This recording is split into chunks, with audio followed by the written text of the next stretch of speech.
வாக்குத்தத்தம், கர்த்தர் உங்களை எல்லாம் உபத்திரவம், பாடுகளும், வியாதியிலும், பிரச்சனையிலிருந்து என் தேவனாகிய கர்த்தர் விடுவிப்பாருங்க. சங்கீதங்களின் புத்தகம் 91ஆம் சங்கீதம் 14ஆம் வசனத்தில, அவன் என்னிடத்தில் வாஞ்சையா இருக்கிறபடியா அவனை விடுவிப்பேன் என்று சொல்லி, பரிசுத்த ஆவியானவர் இங்கு சாலமோனுக்கு வாக்குத்தத்தத்தை கொடுக்கிறார். தேவ பிள்ளைகளே, இந்த சங்கீதத்தின் பின்னணி அறிந்து யாரெல்லாம் கர்த்தர் விடுதலை ஆக்குவார் என்று சொல்லி நாம் தியானிக்கப் போகிறோம்.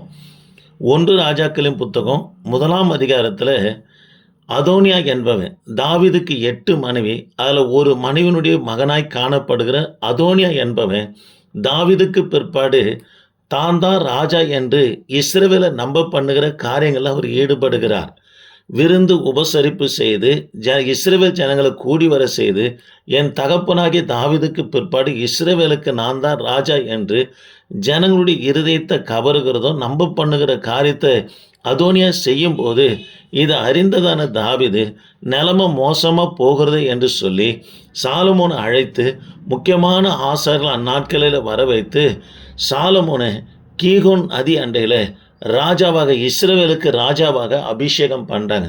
அபிஷேகம் பெற்று தாவீது சாலமோன் அரண்மனைக்கு வரும்போது, தாவீது தன் படுக்கையிலிருந்து இறங்கி முழங்கால் படியிட்டு, இஸ்ரவேலுக்கு ராஜாவாக அபிஷேகம் பண்ணப்பட்ட என் குமாரனாகிய சாலமோனே என்று அழைத்து கூப்பிட்டு சொல்லப்பட்ட வாக்குத்தத்தமான காரியங்களும் புத்திமதியம் தான். எது என்று சொன்னால், 91ஆம் சங்கீதம் 1ஆம் வசனத்தை தாவீது சொல்லுகிறார், உன்னதமானவர் மறைவில் இருப்பாய் என சர்வ வல்லவருடைய நிழலில் தங்குவாய் என்று தாவீது சொன்ன உடனே 2வது வார்த்தையை சாலமோன் சொல்கிறார், நான் கர்த்தரை நோக்கி, நீர் என் அடைக்கலம், என் கோட்டை, என் தேவன், நான் நம்பியிருக்கிறவர் என்று சொல்லுவேன் என்று சொன்ன பிற்பாடு, அதற்கு பிற்பாடு தாவீது தனக்கு வந்த அனுபவங்களெல்லாம் வாக்குத்தத்தமாகவே சாலமோனுக்கு 3ஆம் வசனத்திலிருந்து 13ஆம் வசனம் வரைக்கும் வாக்குத்தத்தம் சாலமோனுக்கு தாவீது கொடுக்கிறார். உன்னை வேடனுடைய கண்ணிக்கும் பாழாக்கும் கொள்ள நோக்கியும் தப்புவிப்பார். அவர் தமது சிறகுனால உன்னை மூடுவார். அவர் செட்டையின் கீழ் உனக்கு அடைக்கலம் புகழ்வார். அவருடைய சத்தியம் உனக்கு பரிசையும் கேடகமாகும். இரவில் உண்டாகிற பயங்கரத்துக்கும் பகலில் பறக்கும் அம்பிற்கும் நீ பயப்படாத இருப்பாய் என்று தாவீது தன்னுடைய அனுபவங்களை சாட்சியாக, அதாவது வாக்கு தத்தமாக யாருக்கு கொடுக்கிறாருன்னா சாலமோனுக்கு கொடுத்த உடனே 14, 15, 16ஆம் வசனத்தில் பரிசுத்த ஆவியானவர் சாலமோனுக்கு சாட்சி கொடுக்கிறார்.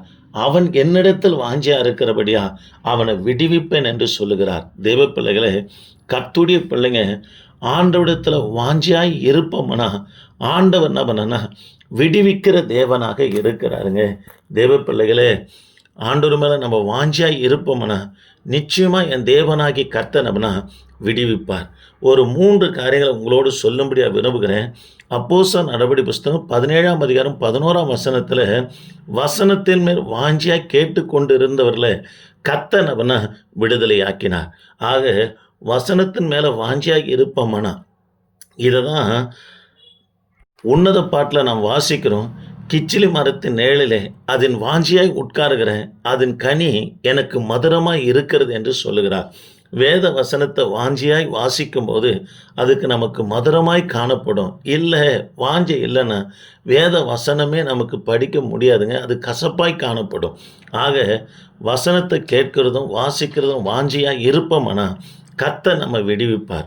2வது சங்கீதங்களின் புத்தகம் 50:15 அவன் என்னை நோக்கி கூப்பிடுவான், நான் அவனை விடுவிப்பேன் என்று சொல்லுகிறார். எங்கெல்லாம் கர்த்தர் விடுவிக்கிறார்னா 107:6 சங்கீதத்தில் இக்கட்டிலிருந்து கர்த்தர் விடுவிப்பார். 119ஆம் சங்கீதம் 170ஆம் வசனத்தை வாசித்து பார்ப்போம்னா அவர் வசனத்தின்படி நம்மனா விடுவிப்பார் என்று சொல்லப்படுகிறது. ஆக தேவ பிள்ளைகளே, அவரை நோக்கி கூப்பிடுகிறவர்களே கர்த்தர் விடுதலையாக்குவார். 3வது ஆலயத்துக்கு போகிற பிள்ளைகளையும் விடுதலையாக்குவார். லூக்கா சுவிசேஷ புத்தகம் 13ஆம் அதிகாரம் 10லிருந்து 13 வரைக்கும் வாசித்து பார்ப்போம்னா, 18 வருஷம் நிமிர முடியாத கூனியை கர்த்தர் ஆலயத்தில் கண்டுதான் அவர்கள் மேலே கையை வைத்த உடனே 18 வருஷமாக பிசாசு கட்டி வைத்திருந்த அந்த கட்டிலிருந்து விடுதலையாக்கப்பட்டு நிமிர்ந்து நிற்கும்படி கர்த்தர் அவனை செய்கிறார்.